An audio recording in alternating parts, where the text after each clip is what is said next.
Thanks for giving me a chance to do this.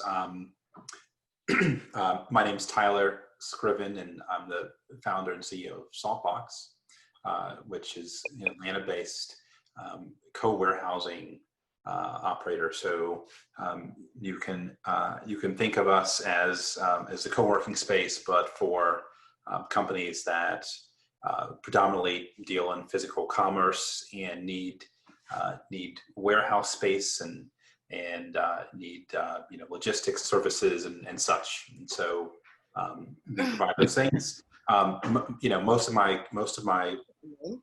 career has been spent in the world of venture-backed companies. In the early days, I spent about 6 years at Palantir, which is a big data analytics software company based in Palo Alto, and was on the executive team there. And I moved to Atlanta in 2016, and here I started Techstars here in Atlanta, and a few years. Someone's got maybe just mute if you're not. Yeah, thanks, Sam.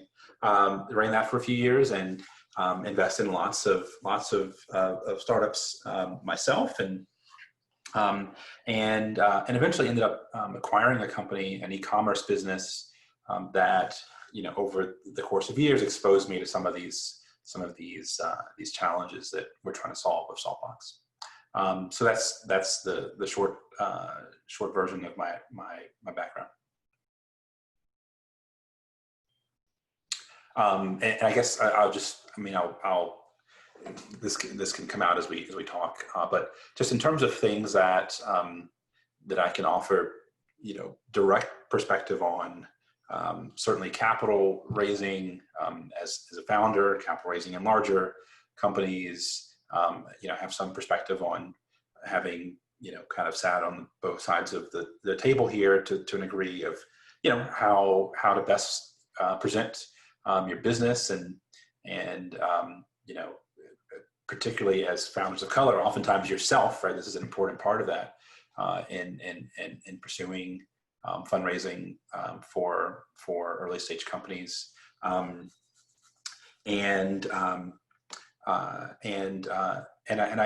what I assume as part of this conversation is also just some of the challenges of being a brown founder in America and kind of what that's like. And so I'm happy to talk about my experiences there as well. Thank you, Tyler. Sonny, do you want to share a little bit about your story? Yeah, absolutely. Awesome intro, and really happy to be sharing this panel with you, Tyler and Ha. So my name is Sonny Mayugba. I am the entrepreneur in residence at Spero Ventures. And for those who don't know what that means, really what I'm working on is working with the portfolio at Spero to achieve their strategic objectives and create roadmaps for success for companies that the firm's already funded. I also work with the general partners on deal sourcing and diligence and analyzing deals that come in. And I work really closely with Ha and the team on putting together really cool events like this and finding Spero's place in the world. As I said in the intro, I'm sitting in West Sacramento, California. I'm a native of Sacramento. And I say that because if you're not in Silicon Valley, you might as well be 8,000 miles away, even though we're only an hour drive away. And I came up as an entrepreneur, multi-time founder. Early in my career, I had, with a couple of friends, we built action sports youth lifestyle publication and early web publishing platform. And at 25, I had my first exit. We sold that company to Times Mirror, Transworld, Imprimatur, which is a large media company, and went on and thought I had every secret in the world and started a social network in 06, 07, perfect timing, and got my teeth kicked in and had a big failure. And then learned a lot from that, probably some of the best lessons of my entrepreneurial career. And then, worked in some different positions, kind of most notably at Facebook corporate. Left that to do another startup, which was a food tech app where like a price line for restaurants. You could name your own price at restaurants and bars. And that's where I think I discovered my true core values and really how to get to work, roll up your sleeves. And that was about a 5-6 year journey from idea to the exit, which was, turned out to be, we started that company, merged it into a company called Waitr, which was food delivery in secondary tier markets out of Louisiana and the South.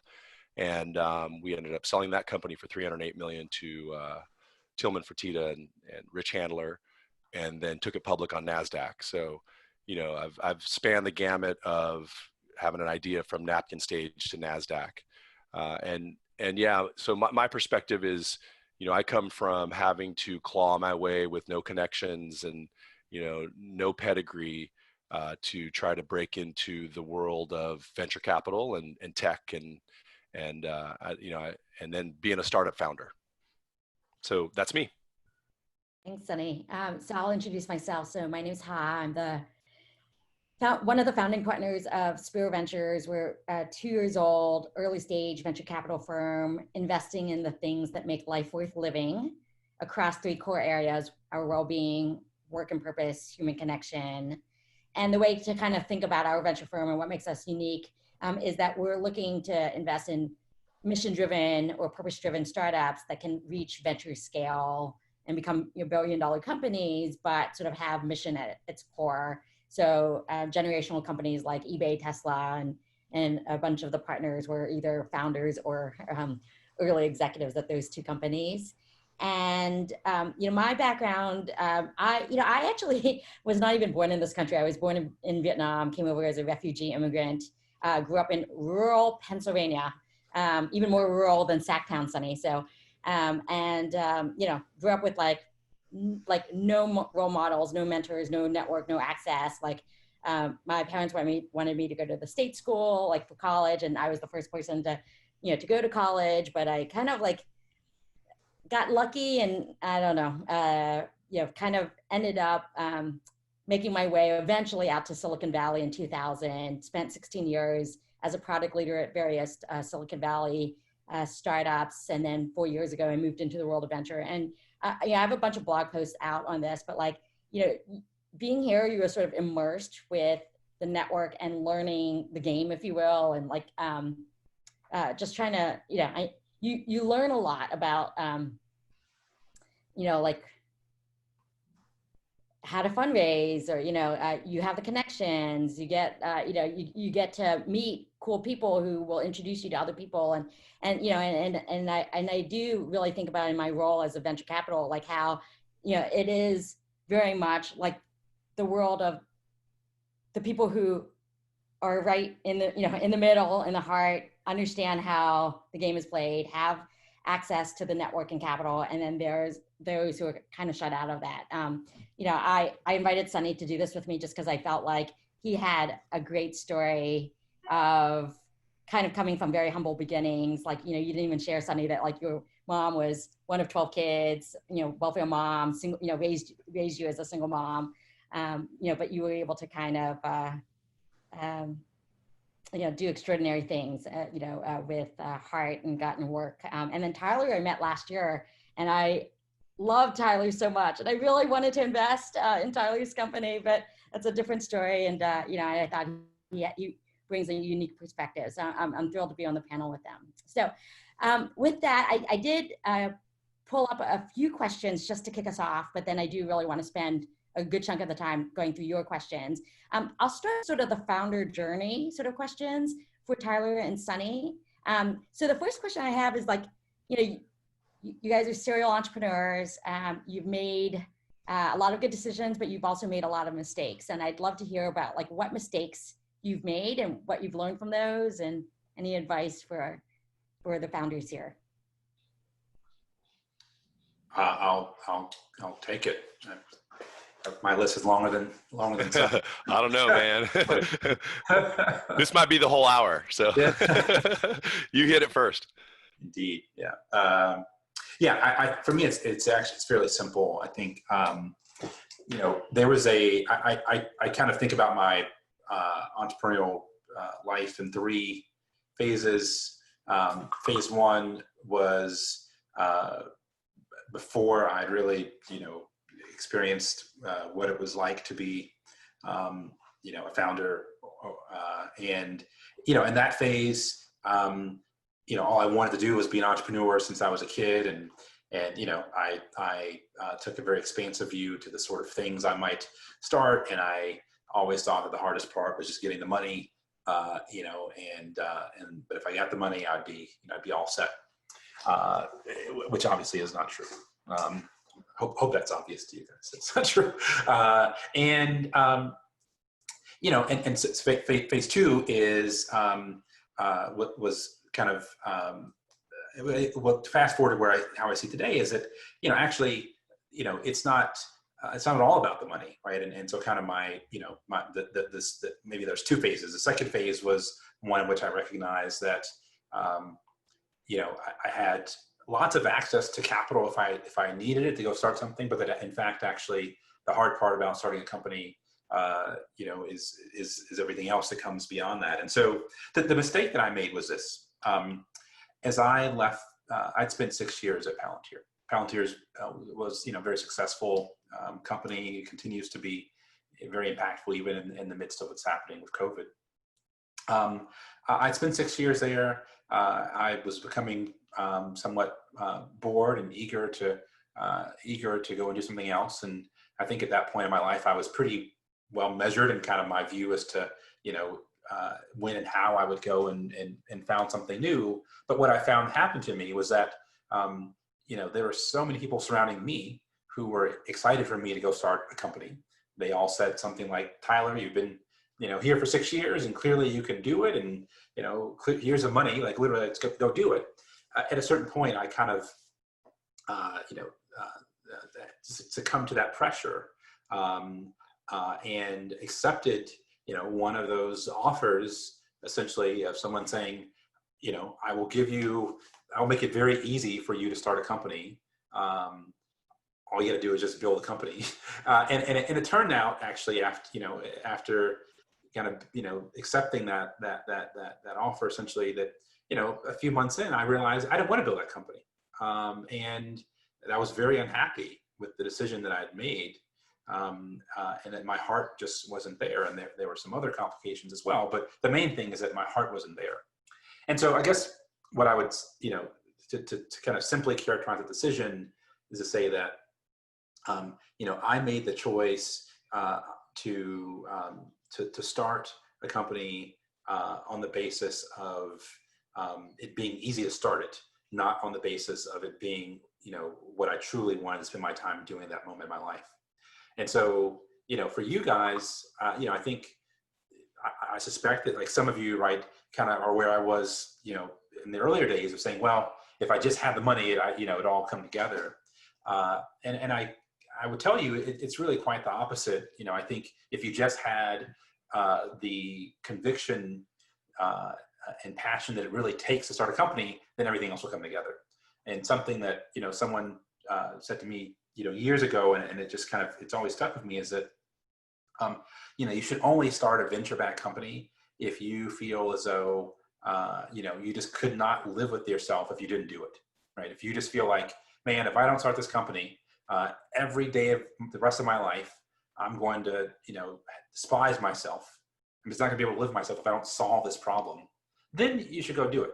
But if your motivation and passion and is not that high, you feel you could find a path forward in your life, right, without doing this, you probably shouldn't do it, because very quickly you're going to find that you meet a level of challenge that requires you to exhibit that amount of grit and conviction. And if it's not there, it's just not there, and that's something you can make up. So and if it is there, then the money piece can be resolved. It's not easy, but it can be resolved. All right. Yeah, that's heavy right there.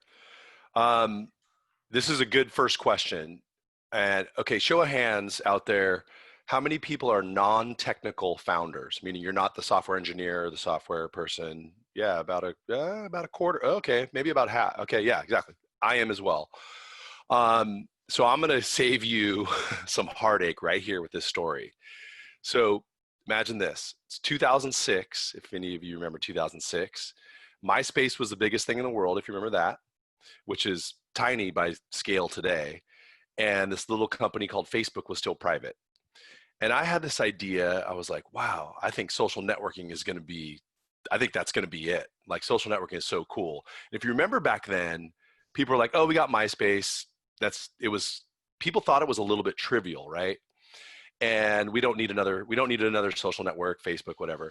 So I had this idea of starting a social network, but for the hospitality industry. And check this out, this is '06. But what I wanted to do different was my social network would have pages. Sound familiar? Because back then Facebook only had one style they had a profile. Mine would have a person profile, a business profile, and a brand profile. And you could do video. Facebook didn't have video. And all these kind of, all these really great blogging. And then thirdly, a job matching feature. So it was a really neat idea. So if you were in a zip code, you wanted to move to another zip code, and you had a skill, you could put that in, and then employers could put in what they were looking for, and we would match you. It was like really, really great idea. And it's what we're seeing today in basically all the awesome like LinkedIn, Facebook. And then so I started it, and it kind of took off. Like we did a little quick version, but here's the mistakes I made. Number one, so I was CEO and founder, and number one, I got my co-founders. You always need co-founders. And I picked two other dudes that were just like me. So two other non-technical co-founders that were like, Tyler's smiling and laughing, like, sort of sales and marketing business guys. So we had three people of the same skill as the founders, and, nobody who could do other skills. That was probably the hugest mistake, number one. Number two, of course, you need software developers to build a software product. So we enlisted some software developers and did an outsource solution. And this is probably the thing I'm least proud of in my entire life. And I said, hey, I really want you guys to be bought into this. We don't have much money, but we're going to build something really great. And they saw the vision, went, oh my God, this is going to be huge. We're down. And I gave them 3% equity total, like the whole firm. So, which is just lame. And so and then sort of thirdly, we got this product out. There was a lot of excitement for it. Again, this is really early in the social media, bell curve, right? So there was a lot of excitement around it, and put all my effort and energy into marketing and sales. So we built the product. The biggest, probably, I don't know, another big mistake was we built the product with the mindset that, you build these things and they're done. And as we all know now, software is never, ever done. It's never done, right? So those mistakes, and that company crashed and burned like hard. It was probably my biggest heartache of my entrepreneurial career. And, and it should have been a great success. We were right on time. We were innovative. We had the right ideas.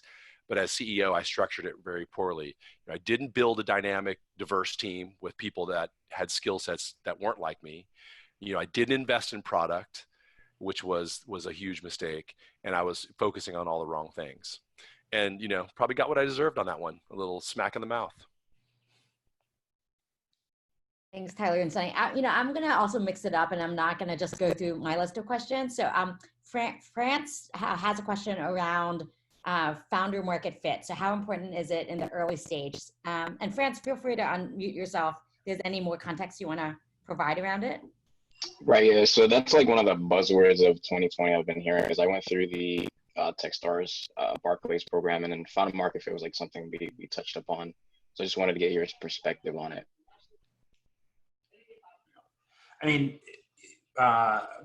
buzzword is a fair way to characterize that, I think. I mean, on the one hand, it's critically important.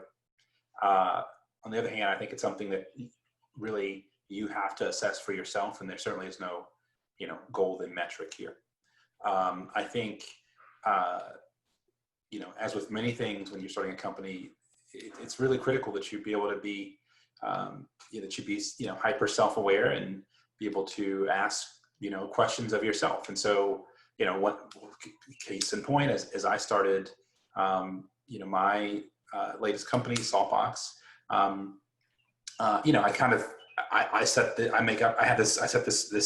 this false idea for myself, which is that, for any given great idea, there's only a few people in the world who are ideal to start that company. Am I one of those people? And if that's true, why is that true?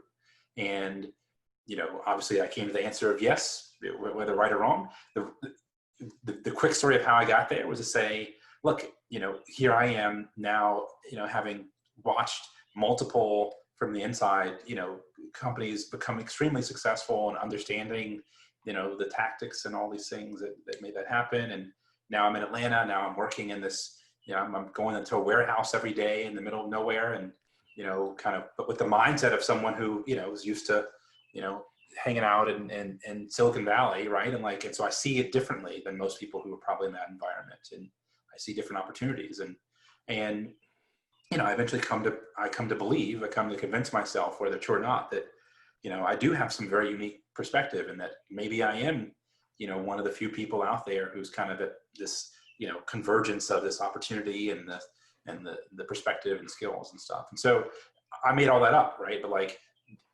make up your own version of that. And then once you've made it up, then share it with other people and say, hey, is this a believable story to you? Right.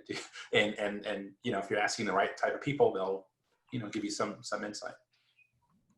So Yeah. I'll share my perspective just as sort of an investor on the other side around sort of the founder market fit question.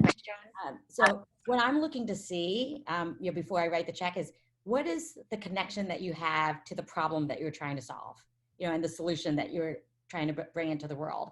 Because if you don't have like a true authentic connection to that problem, my question is, are you going to be around, when the shit hits the fan and, you experience, the lows and, and some of those lows, and some of those dark days of a journey are very, very low. Right. And, and it's just too easy to quit if you don't have that connection to the problem, that you're trying to solve in the world. So that's my take. And I'll add just a little bit there too. I think there's another dimension of founder market fit, which is all about relationship too. So it's relationship to your problem, like Ha and Tyler were talking about. Are you suited to solve this problem? That's part of it. I think the other part of it is, the people, when you would go on a startup journey, you're going to be with these people, let's say investors, for 5 to 10 years. So to Ha's point, things are fun sometimes, and then they get really, really hard. And when it gets hard, the claws come out. People start to show their personalities. So, is their founder market fit within the people you're going to be working with? That matters, because you could be in bed with these people for 5 to 10 years. So just like any relationship, you want to make sure it's people that you want to be around and work on things for a decade. All right, I'm going to kick it off to Ed to ask. He has a 2-part question, one for Tyler and one for me. So Ed, why don't you go ahead and ask your question? Sure. Hey, everyone. So my question for you, Tyler, is, I wanted to kind of get a sense of what you raised. Did you raise funds from VCs, or was it just strictly from angels? Kind of the difficulty. I want to kind of get the difficulty of that journey. And if so, how much did you raise, if you want to talk about that? And then, and how does it compare to other founders, specifically maybe founders that are not of color in the same similar, ventures you're in? And then my other question was actually for you, Ha, which was, you mentioned kind of a little bit of tone of regret for not investing in Tyler. My question is, why didn't you invest? What was it about it at that time? Too soon to have that regret, I'll say.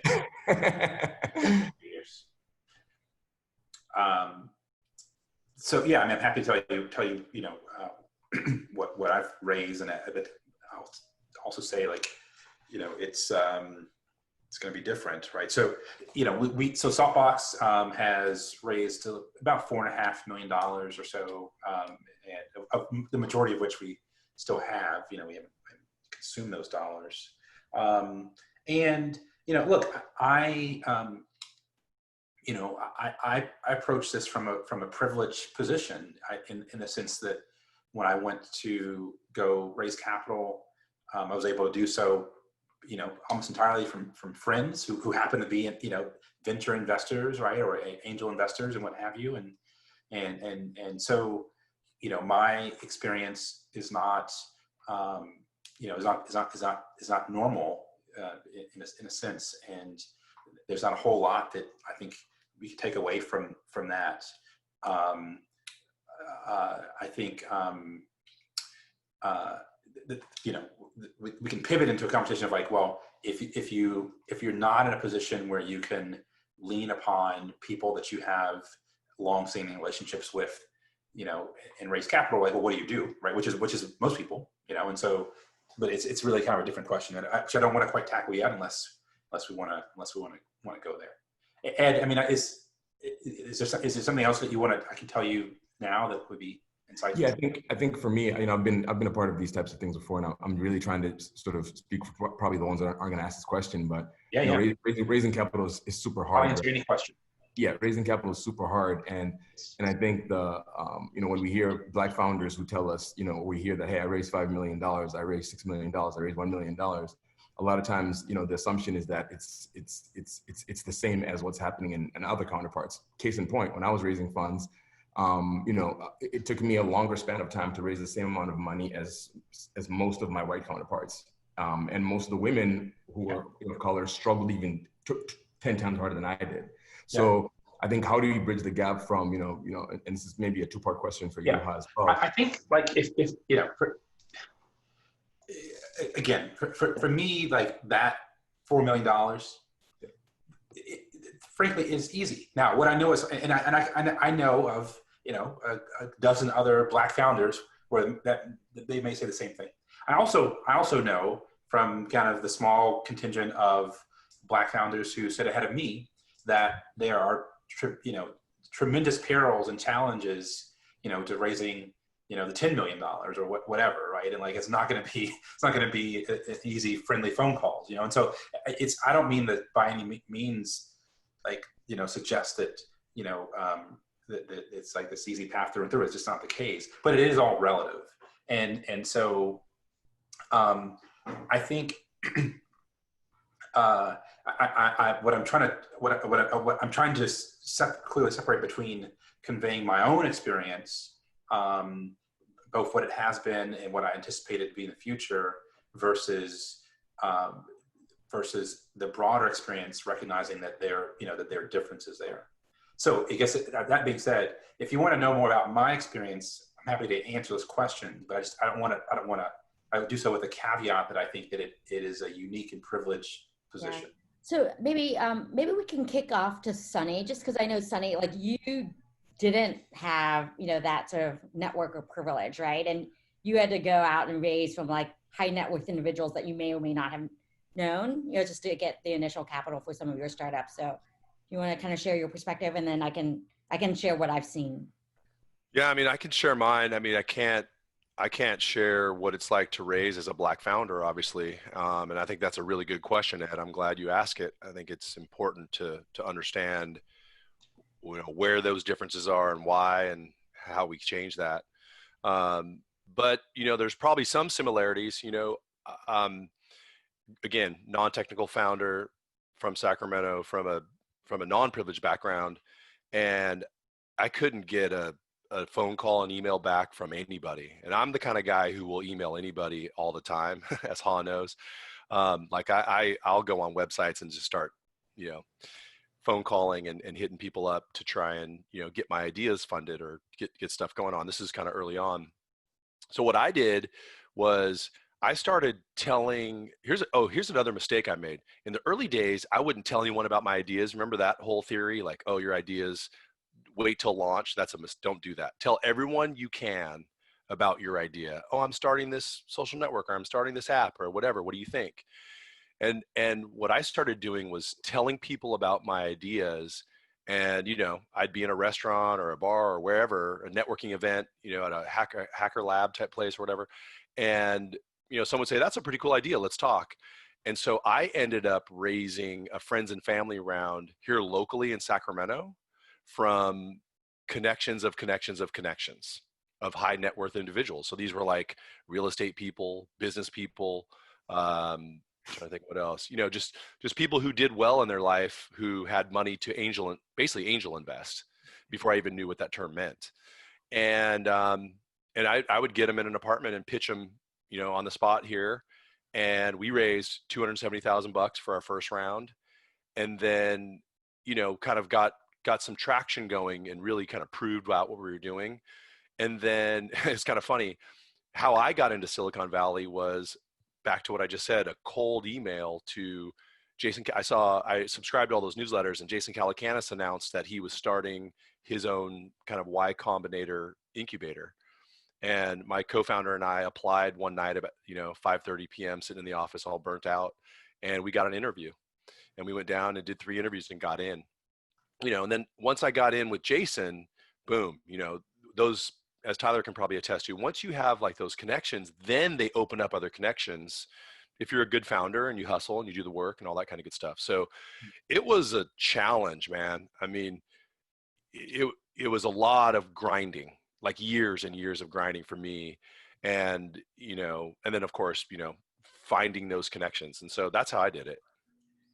Yeah. Sonny, you helped me think of something here, which is I think, and kind of keying off of what you shared, a more useful narrative may be kind of how I, entered the world of Silicon Valley, right? And what that was, because that part was not, was not as easy. And as Sonny said, once he got connected with Jason, it was like, all right, now things open up to you, but what was that early point? And so, but by the time I was raising capital, like I was already there, and had credibility, and so that became easy. But getting there was more challenging. For me, that was in 2008 when I joined Palantir, which at the time was was a pretty small. I mean, but relatively speaking, it was about a 70-person company, and and I didn't know first thing about Silicon Valley. I honestly thought it was just like a place where kids just ran around building stupid apps and stuff. I didn't get it, right? I live in New York, and it was not my world. I never heard of a lot of these things, venture capital or whatever. But I found this company that I thought was very interesting, and happened to be connected just through a mutual friend. Here's a note for you guys, like something that I've really internalized.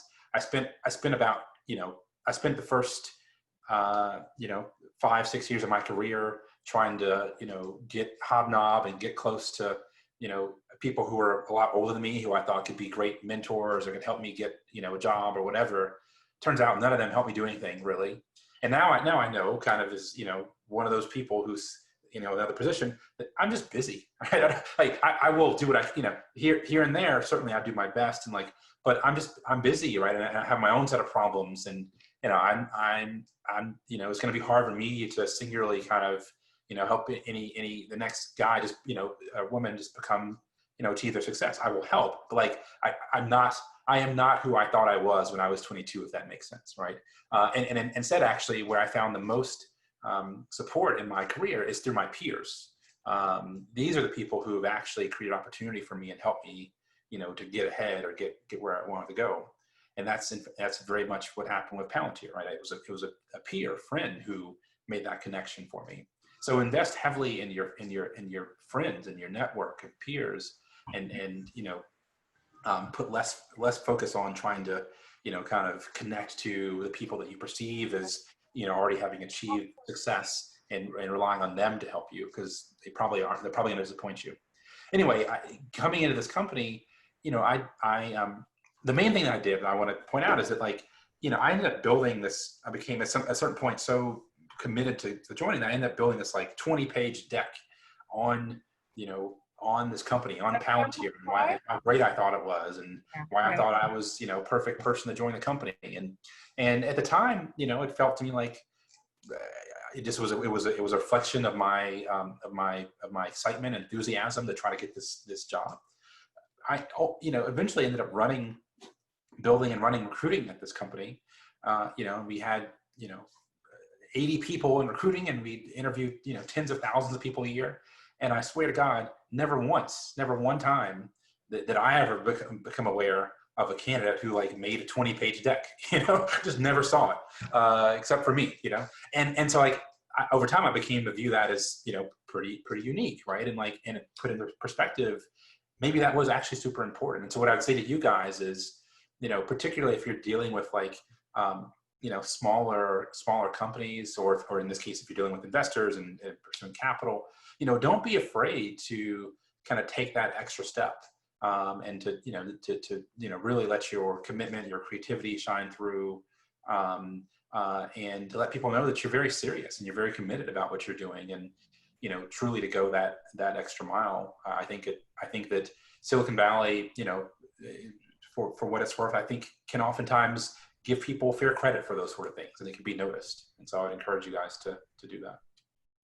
Yeah, I'll sort of share my perspective as an investor. So, one thing that might not have been mentioned by Sonny and Tyler is just, I actually think also it's a numbers game, right? Like, and don't be afraid to or be prepared to take lots and lots of conversations. So at our founder summit in July, I invited a female founder named Laura Behrens-Wu to come speak. She is a Series C female half Asian female founder who got to Series C. But I watched a talk that she gave where she had to pitch over 150 investors to be able to raise her first round of, whatever it was, $1 or $2 million. She spoke to over 150 investors, and she had to just put in the work and just talk to lots and lots of people. And there will be many investors who, for whatever reason, pass. They don't see the vision. They don't believe in her. They, it's not sort of the right fit, for that fund, whatever it is. But she was not afraid to have those conversations, and that with that 150, there was probably 3 or 4 who ended up saying yes, right? And she ended up getting 140 some no's, right? And you just can't let that discourage you. You just have to keep widening the funnel. I heard a podcast of Elizabeth Yin, who is founding partner of a new fund called Hustle Fund, and she raised $10 million, to create a pre-seed fund.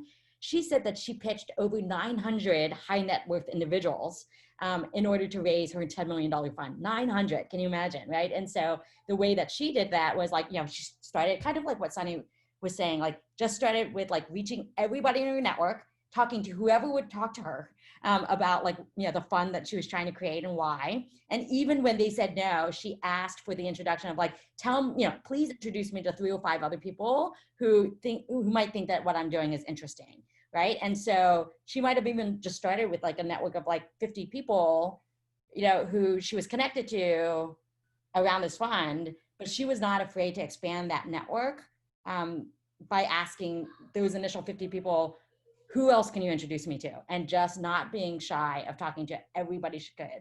So imagine, right, 900 people. And that's sometimes the work that you have to do in this business. So that's kind of my 2 cents. And then Ed, I'll just quickly answer your question of why I didn't write a check into Tyler. So I love Tyler, and I have to say that I loved his business. I loved the founder market fit, and I really wanted to write the check.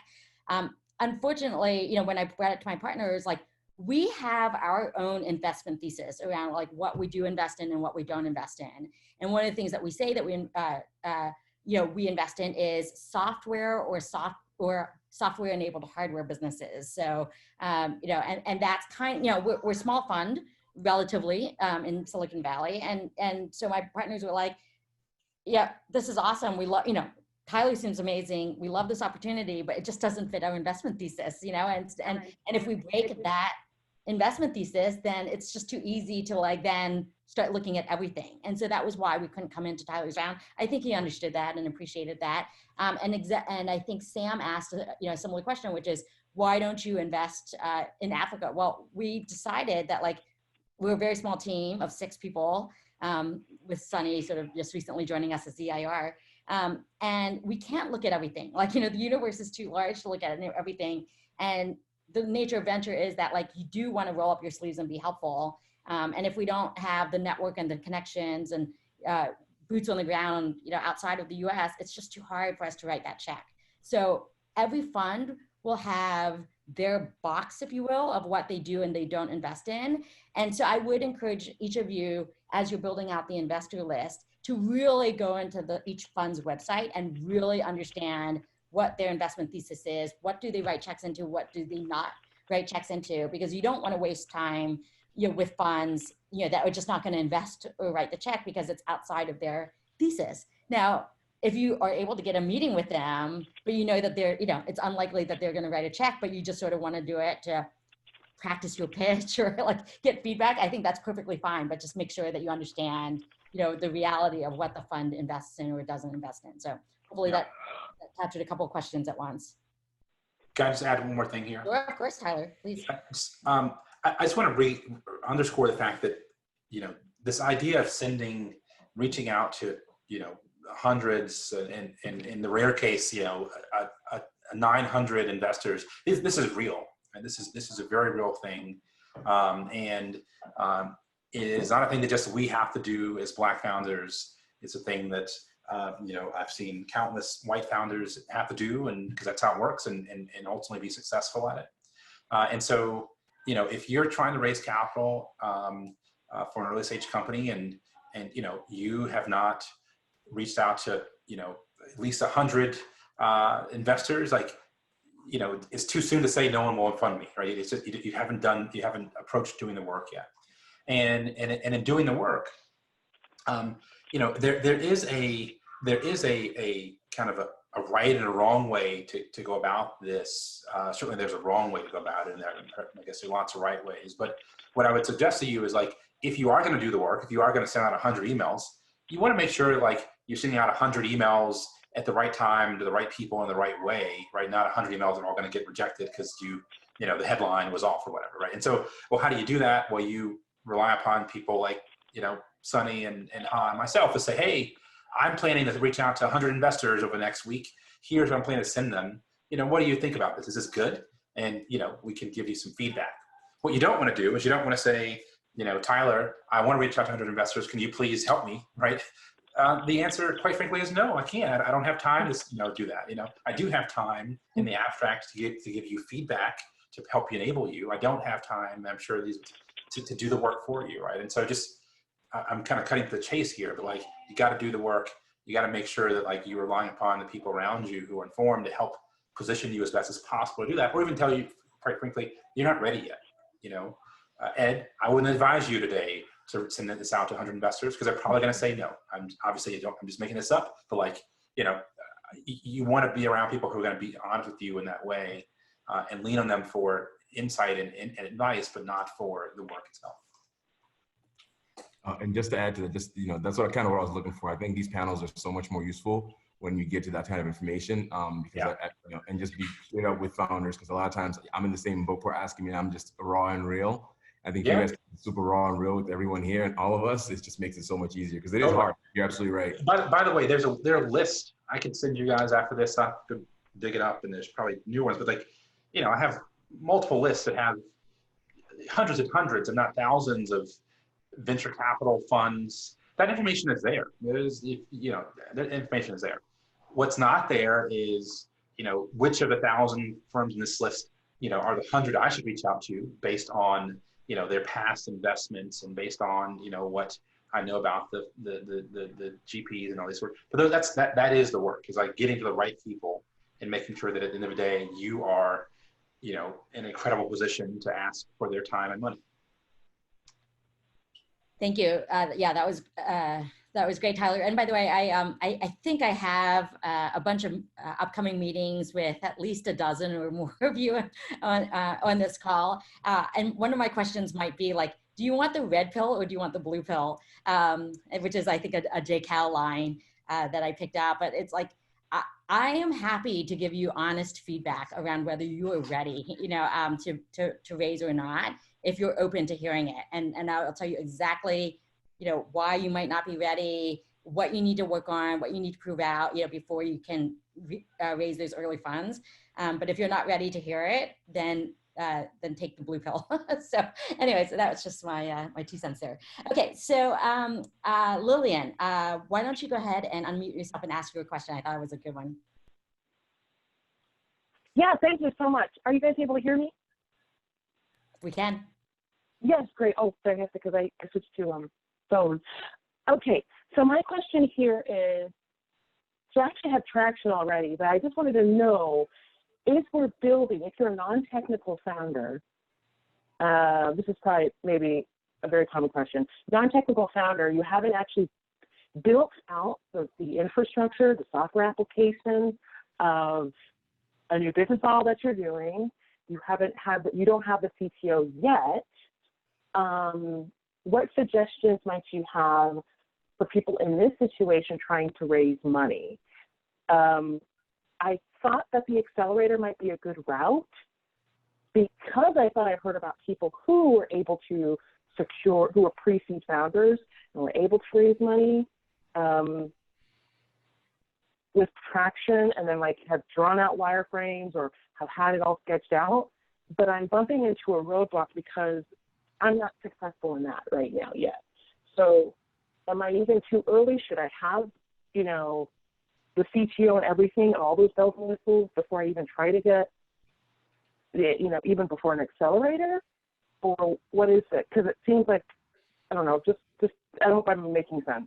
Got it. Lillian, I'm going to kick that over to Sonny. So Sonny also spent some time as, after his launch experience and after his Waitr experience where he had an exit, he went back to work for Jason Calacanis as the managing director of launch for a number of months. So and Sonny, I'm sure you can sort of speak to it from both from the founder side as well as on the other side of the table.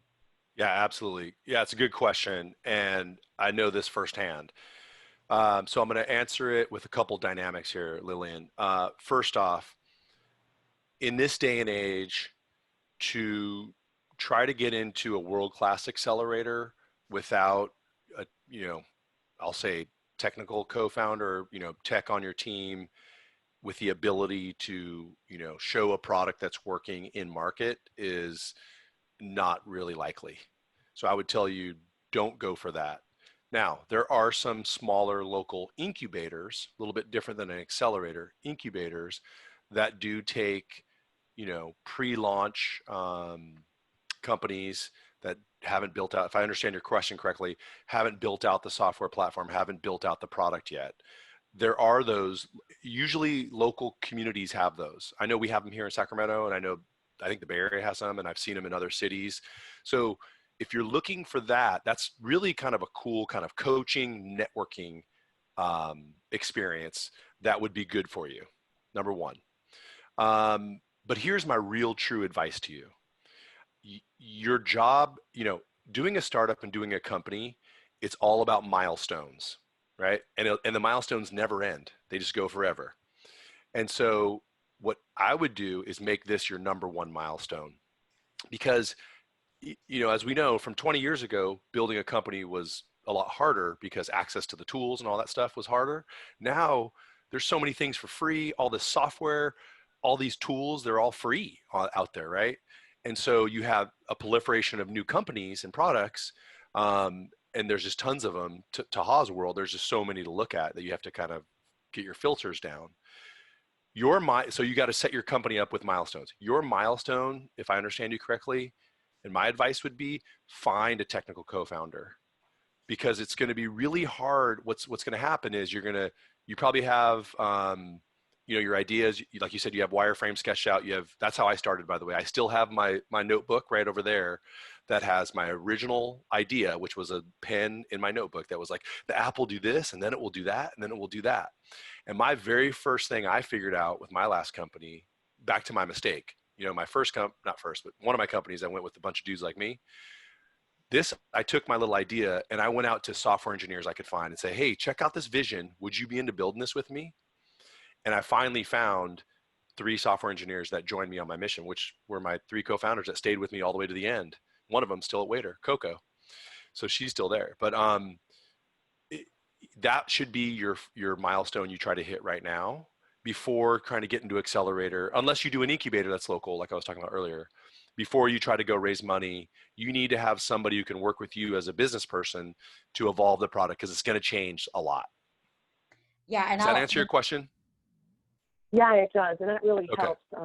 Absolutely, I thank you for that. Okay. Were you going to say something, huh? Yeah, go ahead, Ha. It was. So, yeah, so again, just I'll put, I'll share my perspective with my VC hat on, and knowing a lot of VCs. I came into this business knowing 0 VCs, and then now I probably know 100. And I will tell you that almost none of them will write a check into a company that doesn't have a technical co-founder. And I'll tell you why, right? Which is, and by the way, we have in the past, and we've lost our shirts, like we lost the money in that.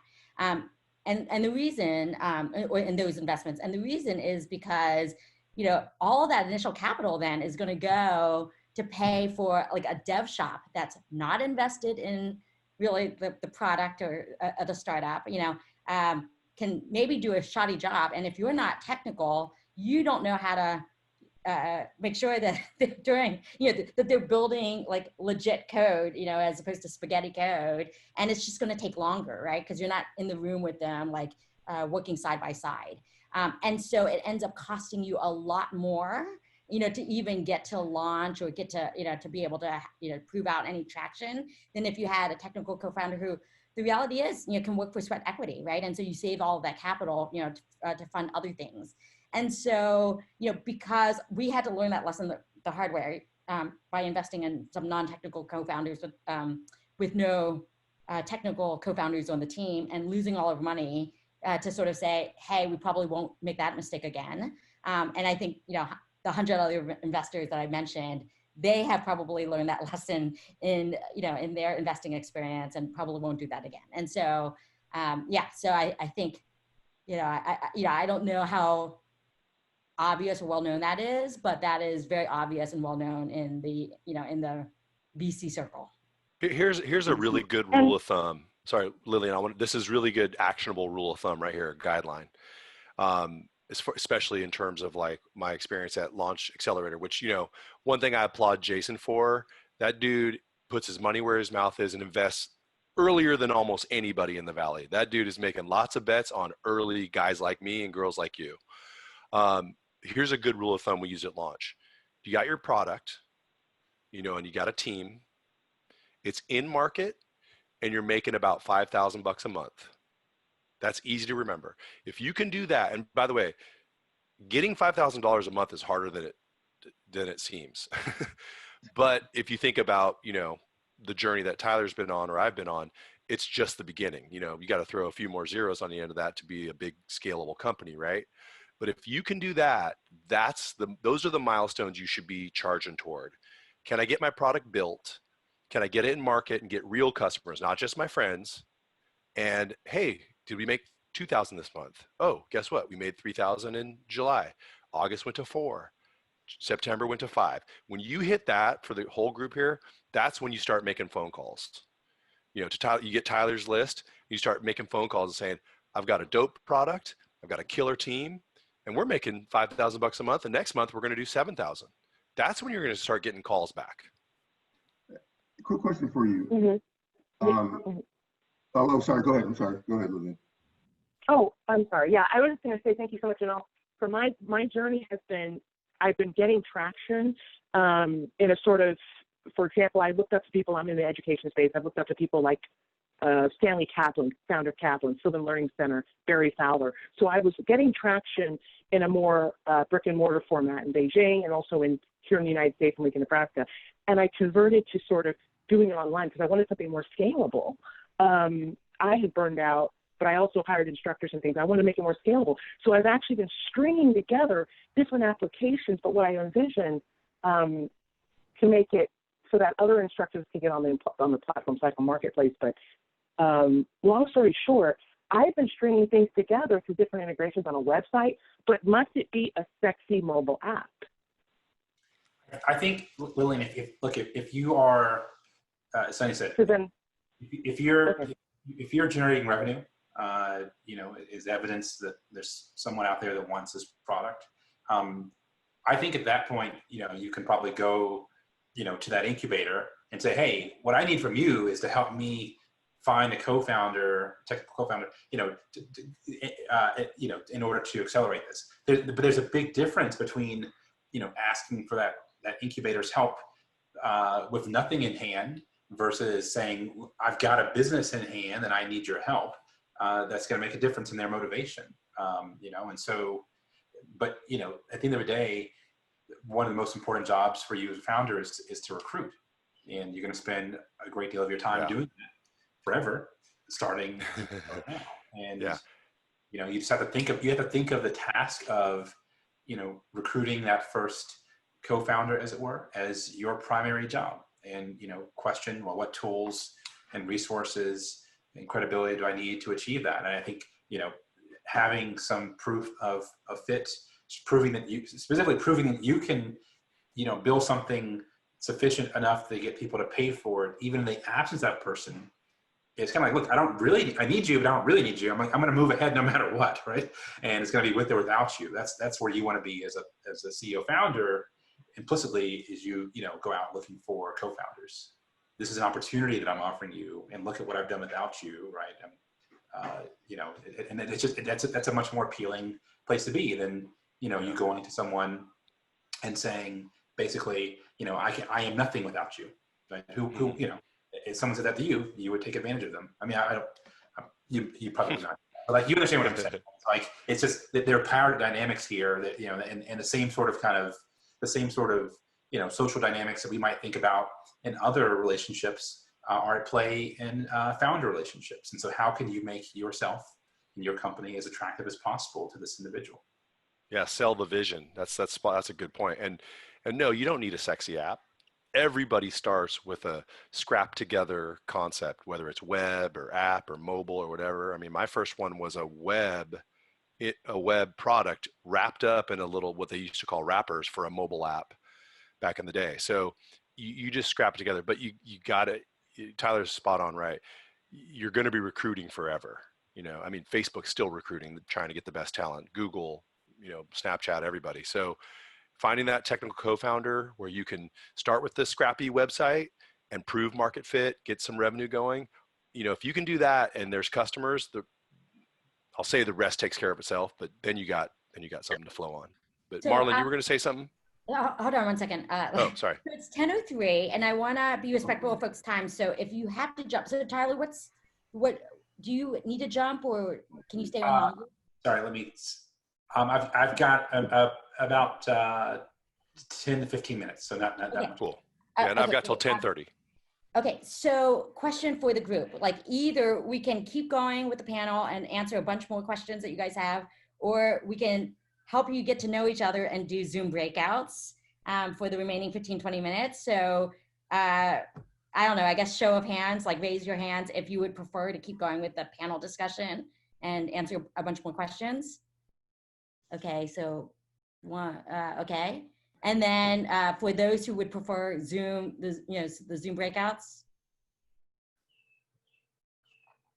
What's Sonny, Tyler, what was the vote? Oh, sorry. I figured I didn't have a vote. It's close. Oh yeah, I didn't vote. Yeah.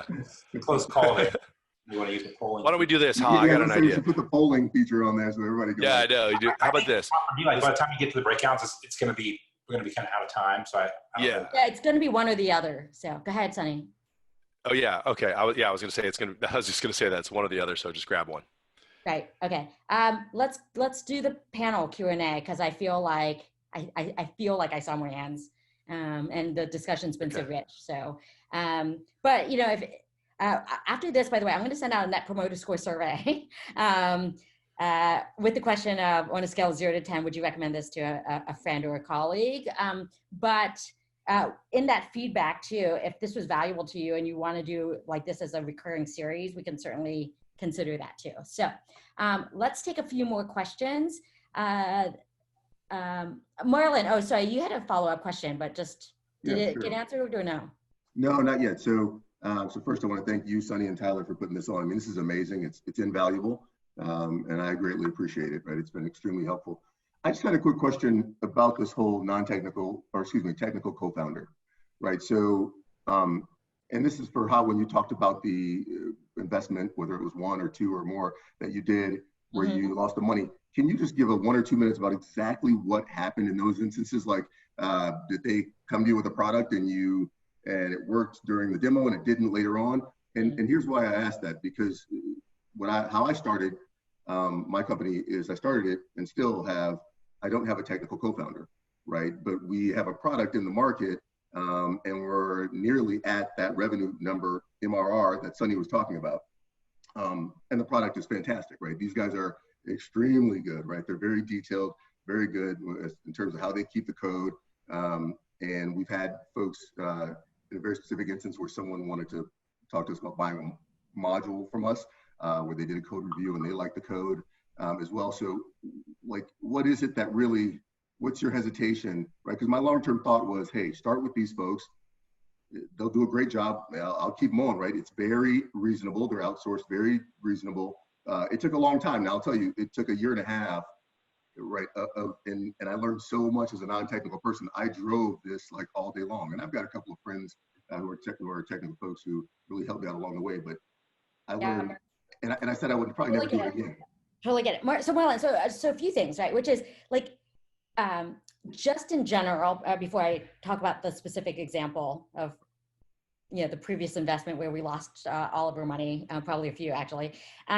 So what I care about is when the money goes in to the company, where are you in terms of progress or traction, right? So if you're telling me you have tens of thousands, 20,000, 30,000 in MRR, with like an MVP app that was outsourced, but you have this amazing co-founding team around you, I'm probably going to pay attention, so it's like, so there's something kind of, Sonny alluded to it, there's something that's working in the marketplace, and you've been able to like,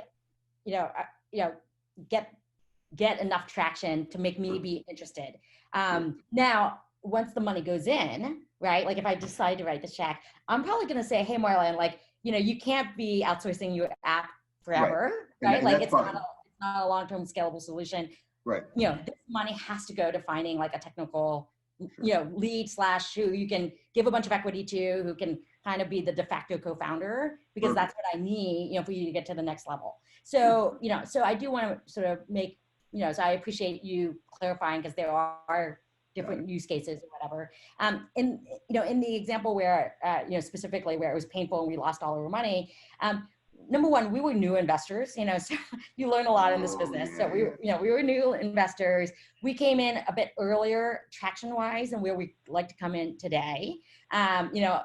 Strong founder market fit, had this vision that we thought could be big, had a MVP product and an outsourced team. We wrote in like the first $1 million check into, that company. And then we had to subsequently pour more fuel into the fire. But we took a board seat, and the very first thing that we said was like, you are spending too much money on dev. You're spending $80,000 a month on dev. You have to pull that all the way back to like 15,000, because like we just don't want you to be burning all your money on this like outsourced dev team. But anyways, it was just like a very, very expensive to like keep funding development. And then we realized the $1 million wasn't going to be enough. He raised $1.5 million. It was $1 million of our money, 500,000 of other money. And it was like, oh, that's not enough. So we kept putting more and more money. Eventually the company had to shut down because they just couldn't get the traction. And again, it would have been so much easier if like he had found a technical co-founder, and just saved all of that money, for other things. Then got it. And thank you for that explanation. But as is typical Black and brown founders, I've done a lot more with a lot less. Right? $1 million. Are you kidding me? I mean, we do backflips to get $1 million from someone. But anyway, I'll cede the floor here. Thank you. Of course. Okay. So Tyler has 10 more minutes. So let's see what who should we call on? Sonny or Tyler? Do you have any questions? I have a question. Yeah. Yeah. So my question is, as I started talking to VCs, like a lot of them are very interested to invest, but like they're all waiting for someone to like lead the round. And that has been like one of the, I think the hardest things is like, especially for angel investors, for some pre-seed rounds, I have traction, but it's been just so hard to like figure out that one person that's like, hey, I will actually, go with you on this thing. And so I feel like everybody's like waiting for someone to say yes, but they're like all committed. Absolutely true. So hold on, Sonny. I just want to share, and I'll give it to you. So a few things. So I'll just share you like the most recent investment that we did in a company called, I shouldn't say the name of the company. Sorry, it's a female founder. We had written a very, very small like angel-sized check like a year ago into her. And then we made a ton of introductions. I think she ended up talking to 100 VCs, you know, and she has 80,000 monthly revenue. I mean, this is crazy, right? For a seed stage company, really crazy. So we made 2 or 3 dozen introductions. She also got all the introductions. She talked to 100 people. The first 90 turned her down. The first 90 with 80,000 in monthly revenue. And then we were like, okay, you know what? We have conviction enough to come in and lead this round. So so we're gonna put in $1 million check. She was looking to raise $1.5 million to 2 million. She ended up being oversubscribed, you know, like, and she ended up having to turn away money. You know, once like she had momentum in the round, right? So she closed $1 million from us, another 500,000. She could go then back out to like the remaining investors saying, you know, I'm raising 2 million. I already have $1.5 million of it committed with a lead, you know, and then everybody ended up piling on. So the first like 90 investors said no, and then the remaining 10 like ended up like wanting to come into the round. So what you're saying is completely true. Now, I will say a couple things. So one is at the pre-seed round, it's unlikely that anybody's going to write $1 million check and lead a round. So you're going to end up having to cobble together $25,000, $50,000 checks from lots of like angels. You know, maybe a pre-seed investor writes a $250,000 check, but you're going to have to cobble that together and build momentum yourself in the round. And it's usually called a party round. But, you know, when you start raising $1.5 million, 2 million or more, that's when, you know, like angels like just don't want to be the last money in. So, you know, they want to know that at least half of that money has been committed before they come in. So that's the dynamic there. So what you just said is very, very true. And it's just the reality, right, of this world. So Sonny, sorry, go ahead. Yeah. Let me jump on this just real quick, and I'm going to make it fast because I'm going to take permission from Ed to give you guys a straight dope on this one. That's bullshit. And I got that quote right from a great investor who you all should follow named Michael Siebel. Dude is awesome and very smart and very experienced. I had this exact experience, by the way. So when our company, we got funded in our early stages, and we had this, you know, this esoteric freaking crazy idea of name your own price at restaurants and bars. And it was not really working. So I had to go, you know, when you launch and you raise your money, your round is closed, you got to go prove it. Well, we weren't really proving it. It was kind of proving it, but not really. So we needed to raise more money. So as a founder, CEO, you go back on the road and you start going, hey, look at everything we got done. I need somebody to invest in the next round so we can get to the next stage of milestones. Everybody told me that. Oh, this is such a cool idea. Oh, you have so-and-so as an investor. Oh, it's beautiful. I am down to follow on once you have a lead investor. And I went to Siebel. I met him one day in person and I told him, look at all I've got going on. I go, look at this list of people I have, all these fancy investors who said I just need a lead. And he looked at me and he said, that's a crock of shit. Those were his words, I think, or bullshit or something like that. He goes, that's Silicon Valley basically telling you a Hollywood no. So, I mean, just know that. Like, I want, you know, it was, you guys are cracking up, but, and he was right. And we weren't ready to be funded. We had more to prove.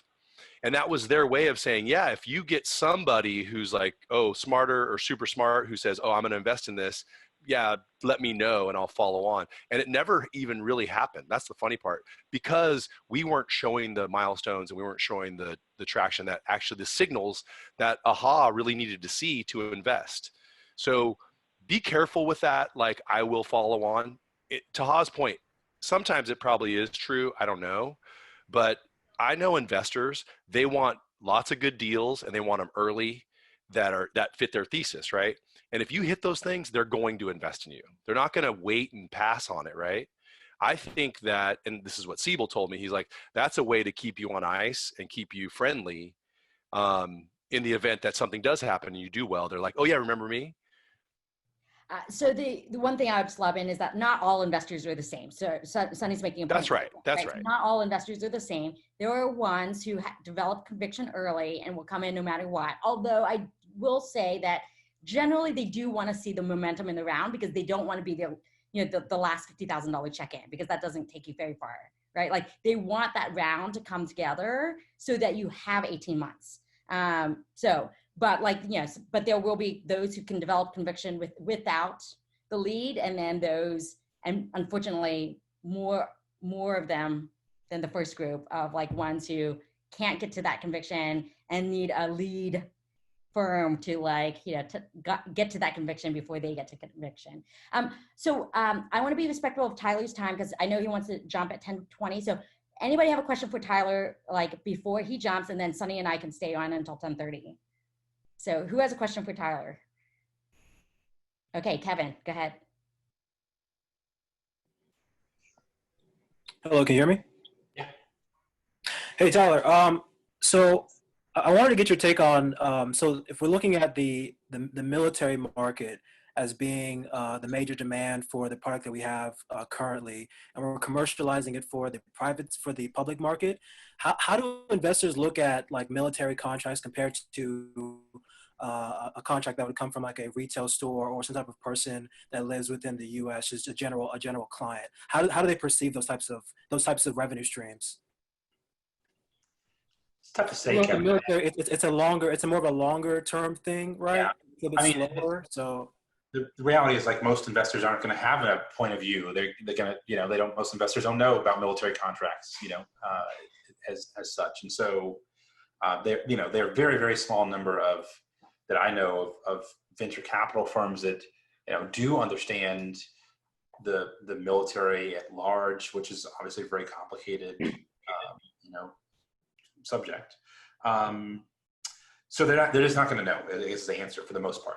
And so this creates an opportunity for you to you know, kind of provide some baseline education, particularly around, you know, the things. I think what they are going to know is they're probably going to say, oh, military, you know, bureaucracy, slow, complicated, you know, so on and so forth, a bunch of kind of negative adjectives. You know, they may or may not perceive value in the kind of longevity of contracts with the military, right? Like, you know, if you can get that contract, you're probably gonna have it for. So I'm just saying, like, they may or may not have some of these assumptions, but for the most part, they're not gonna, you know, really know. And it just means it's gonna put the burden on you to, you know, kind of help them understand the situation. To the extent that you have contracts with, you know, any sort of government entity, whether it's military or otherwise, I think most investors, you know, on the surface at least, would be impressed by that, right? With, again, this perception that it's a lot of work to get a contract, which it is. But they're also going to, you know, probably be, again, just kind of in the abstract, you know, wary of the speed at which you can move. And so, you know, bottom line, like, you're probably starting with like little to no real knowledge, and, you know, putting more pressure on you to educate them about your specific business and how you interface with the government. And I think kind of batting down, you know, probably the presumption that, you know, you're going to be slow to move because of, you know, the bureaucracy. So I would have good explanations for how you're going to navigate that. Understood. To tap onto the back of that as well. So we also have contracts here in the U.S. just in terms of the general marketplace. So they're much faster. The contribution margin is over 3,000 LTV. So how do you think about putting together in terms of like a sales team? Because we have enough Sorry, what team? Oh. Kevin froze up. So I think he had his question in the chat too. I think he's basically saying that the contribution margin of a customer is about 3,000. Is that enough to fund like a sales team to then go out and get more customers? Yeah, I guess it depends on how many contracts you know. No. You don't understand my question. It's over 3,000 LTV. So I wanted to understand your perspective on building sales teams for organizations that you guys have already invested in previously. Lots of ways, right? I'm not a sales guy. I can tell you at Palantir, we actually didn't really have salespeople for a very long time, and it's because we just didn't feel to align with like the nature of, you know, the selling we were doing. It's hard in the abstract to say like what the right way to approach it, man. I'd have to just know a lot more about, you know, kind of what you're selling and how you're doing it. Okay, I'm gonna Yeah. cut this off. So to let Tyler go, Sonny has run a sales team, so maybe Sonny has a perspective on that question, Kevin. But Tyler, thank you so much. We're gonna let you go. I know you're busy running, Tyler, awesome. and this was awesome. You're amazing, and I'm looking forward to staying in touch. So Thanks. All right, guys. I wish you all the best, and you'll have my contact info, I'm sure. So feel free. yeah, I'll send out with everything. You're okay sharing your contact, Tyler? Okay. Yeah. Okay. Cool. Thank you, Tyler. All right. Sonny, do you have you want to share your thoughts around the building out a sales force? Yeah. It's high level, you know. Yeah, high level. Yeah, for sure, Kevin. Yeah, I mean, so $3,000 of LTV. First off, that's solid. I'd need to know. I think where Tyler was going is like, what are the other metrics around that? Like, is that a positive ROI in the whole case? Yeah, I'm actually running a sales team right now of 15 people currently, and so just high level, is it enough? Yes, absolutely. As far as building out your sales team, here's the way I approach it. So first off, do you have any sales folks right now besides you? No, not right now. Okay, we sent out, you know, for recruiting people. So we've got resumes, but I'm looking to bring people on. Yep, in the earliest stages. Perfect. And I'm glad. Okay, cool. So here's the way I approach it. So the first thing I do is hire a sales champion. So you need somebody who can go out and close. That's it. Period. That simple. You don't need a high-level manager. You don't need a VP of sales. You don't need someone who knows all the infrastructure and all the processes. You need somebody who can close. That simple. That's your first hire. So you get an awesome champion who can close. And then you need to, then you as a CEO, you build the system of how much am I paying this person? You know, a base. I always, with my early sales folks, I pay them as low as I can, not crazy low, but you know, low base with a very high, no ceiling commission structure, right? Because you want your closer to feel like they're going to be the highest paid person in the company. And early on, they usually are. And they should be, because what is the lifeblood of a company? Cash. You can either raise it from HA, or if you want to be in a stronger position when you raise from HA, then you go drive revenue. If you drive revenue from the company, you're going to be in a lot stronger position. So you want your salesperson to feel like she can be, you know, paid heavy six figures while you're still making 60 grand or, you know, whatever your numbers are. So that's really how I would structure it. And then have a really good system of accountability. That's like number one. You know, salespeople are emotional creatures and they need to be mathematical. And so you got to drive the mathematics on the sales folks. So every week you come in every Monday and you say, all right, how did last week do? You know, I'm paying you this much money. How many meetings did you do? How many opportunities did you create? How many deals did you close? Period. Okay. Okay, we have time for one or two more questions. I'm gonna. Can I ask a question, Pierre? No. Okay, Pierre, you take a question, and I'm gonna ask Alfred's question as the last question. So go ahead, Pierre. Thank you. I appreciate it. My question is pretty much simple around the conviction part that you guys were talking about earlier, as far as having the traction and the revenue. And I know it's very hard for any founders of any color to raise capital. I understand it's a brutal process.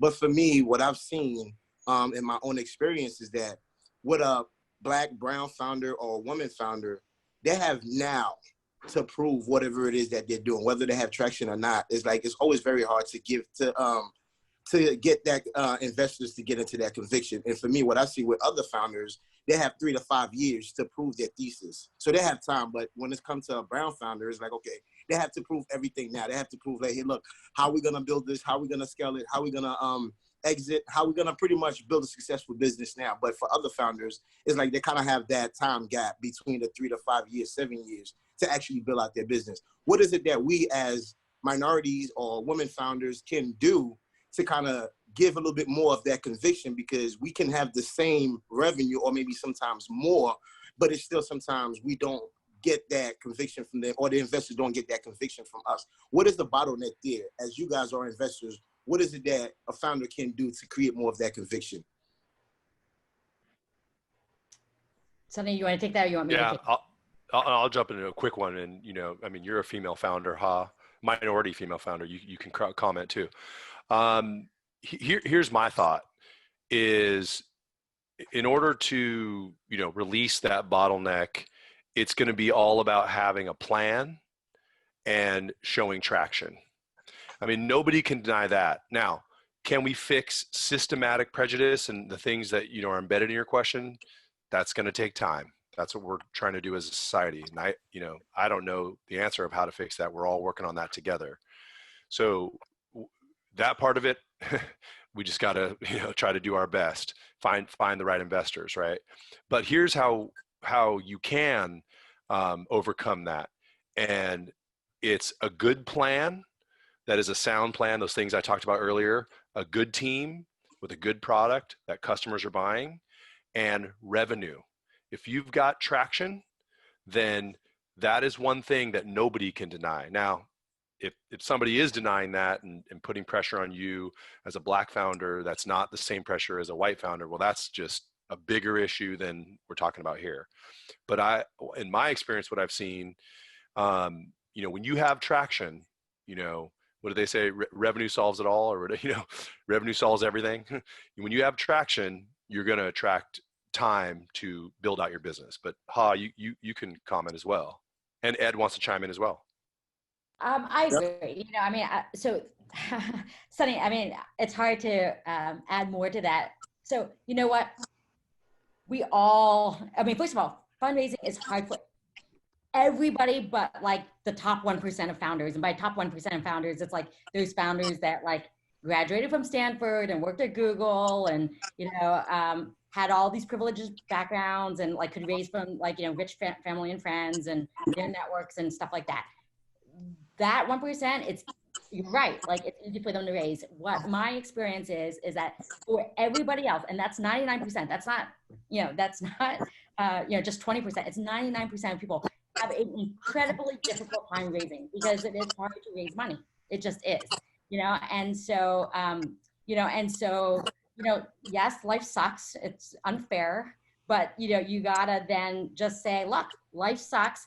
I know I'm going to have to work 100 times harder than, that privileged white Stanford, technical guy at Google and Facebook. But I am going to show that my heart is in this. The business opportunity is big and I have real customers who love the product, right? Like, and there's real money coming in there. And I have a path to be a $1 billion company, and let me prove that and let me show that to investors. And I feel like you will stand a chance if you can kind of get some of that momentum going and come in to any pitch meeting with some momentum in your business and a great narrative around your business, and so yeah. I want to add one more thing too. And Ed, I know you want a chance to speak on this message as well. Another thing, was that Pierre who asked this? Yes. Right? Yeah, Pierre. Okay. Here's another thing you can do that helped me.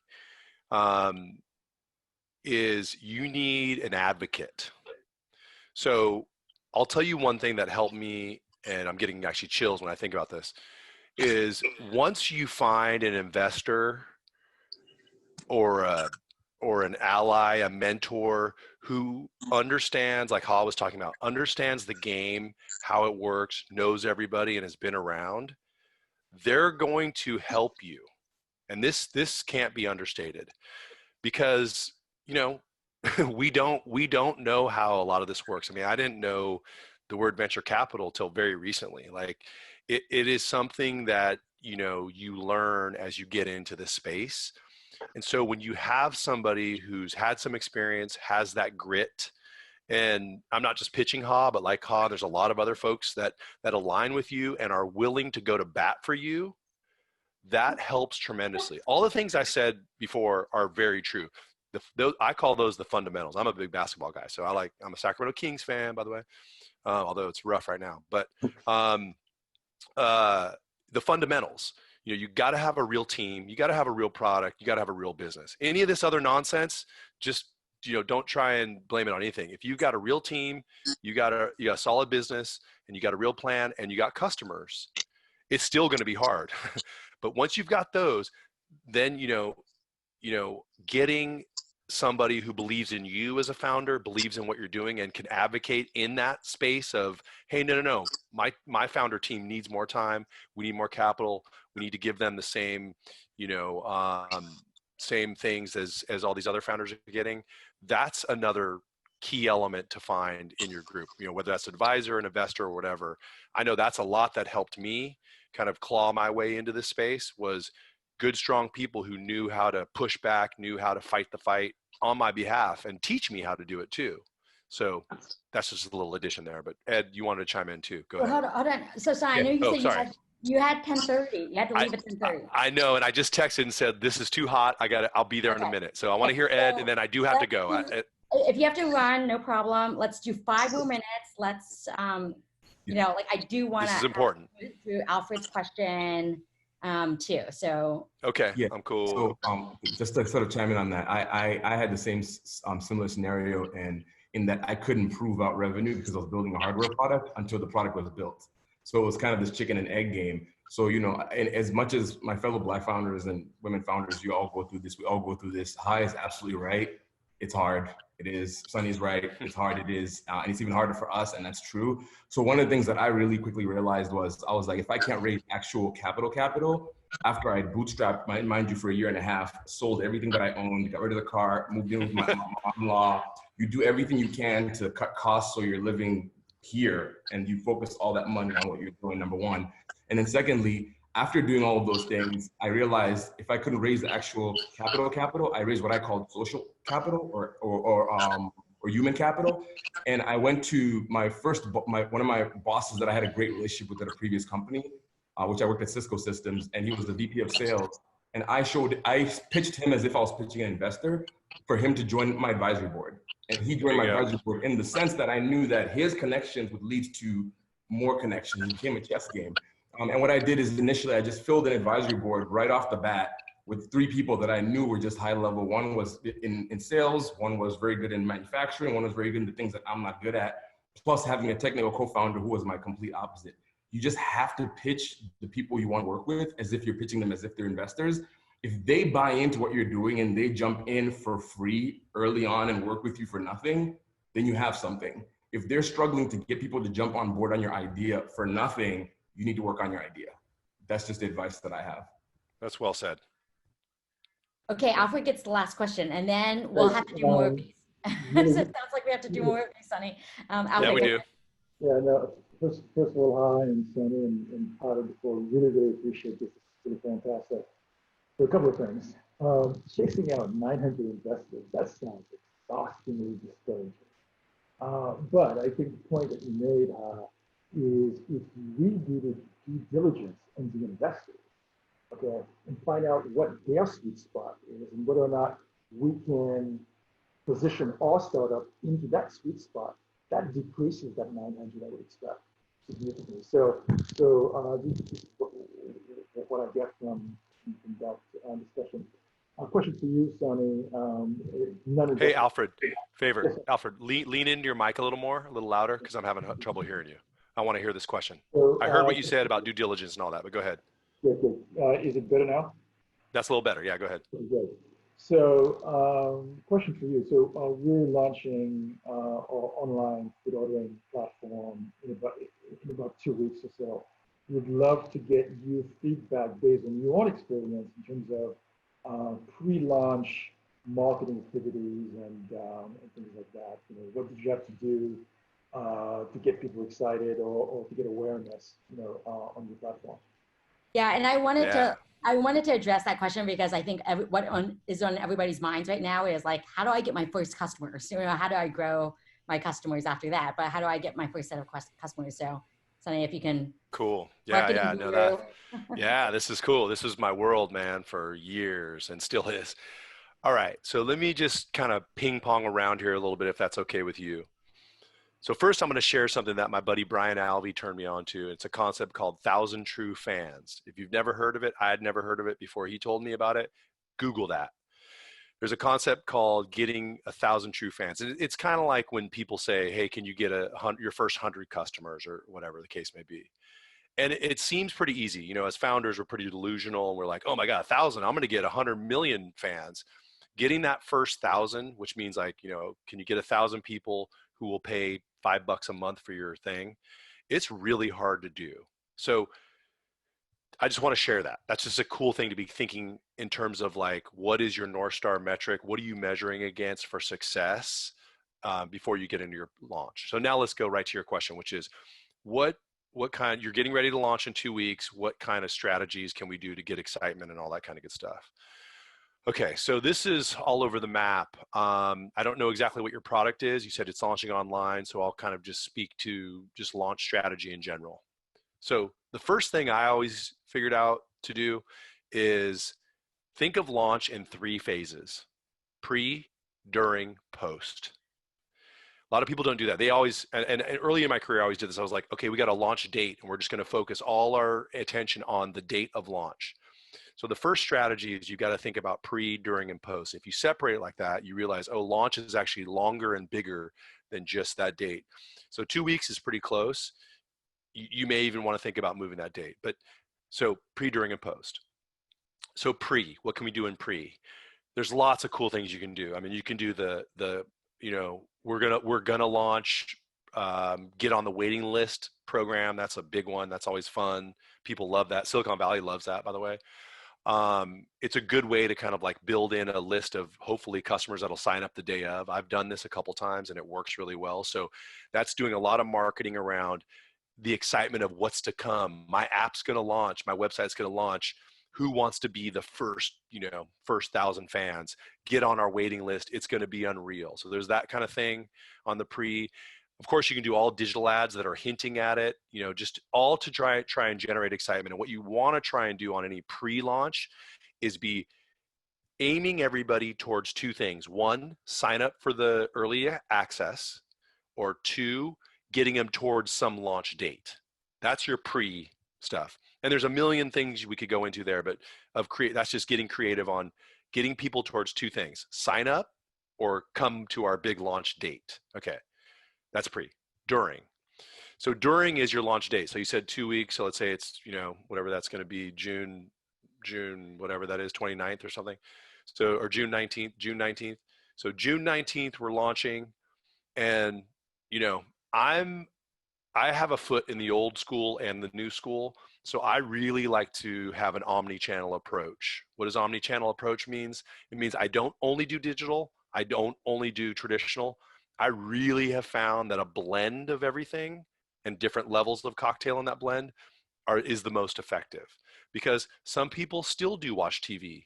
Actually, a lot of people still watch TV. Some people are only on mobile. Some people are only on Instagram. Some people actually drive and look at billboards. Some people actually read journalism and look at PR announcements. So I want to reach as many people as possible. So what are we going to do during?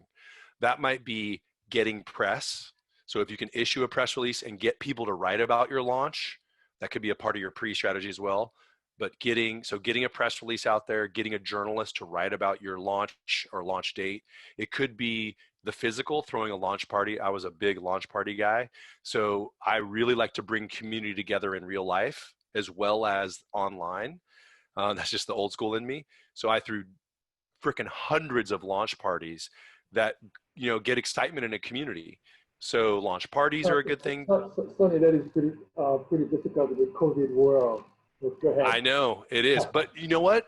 You have to. So you got to take my concepts. Virtual parties. Everybody's moving virtual. Exactly. See, you got to take my concepts and translate them. Now you could say it's difficult, or you could say, guess what? COVID world, everybody's used to Zoom now. Let's have a party of 4,000 people. My parties only drew like 200.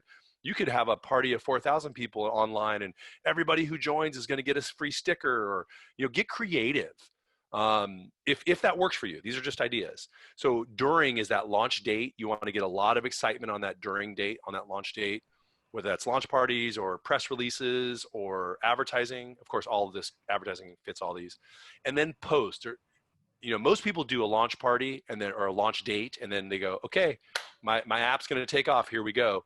You got to think about it in the post as well. So what are we doing after the fact to generate the market? Is it stimulating those customers? Is it getting new customers? Obviously, advertising on an ongoing basis is a good, advertising and marketing both combined on an ongoing basis.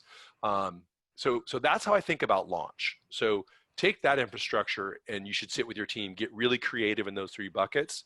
And then on top of that, obviously you want to build a marketing plan. So what does our overarching marketing plan look like that supports launch? So hopefully that helps you. And I really do need to bounce.